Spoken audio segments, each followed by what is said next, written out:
গোষ্ঠী যুবক, একটা যুব নামধারী ছাত্র সংগঠন নামধারী, তারা এই ছাত্রদের মন মননকে নষ্ট করার জন্য, সত্যকে মিথ্যা হিসেবে প্রতিষ্ঠিত করার জন্য নানা ধরনের চক্রান্ত, ষড়যন্ত্র এবং মাদক দিয়ে যুবকদেরকে নষ্ট করে দিচ্ছে।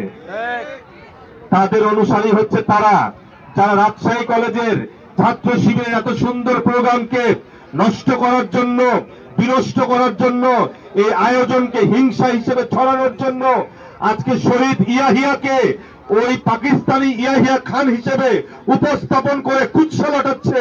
এরাই হচ্ছে সমাজের, জাতির, ক্যাম্পাসের যুবকদের সবচাইতে বড় শত্রু। সুতরাং ছাত্র যুবক সমাজকে বলবো, আপনারা দেশের জন্য, ইসলামের জন্য, আল্লাহ দ্বীনের জন্য, সত্যের জন্য সদা প্রস্তুত থাকবেন।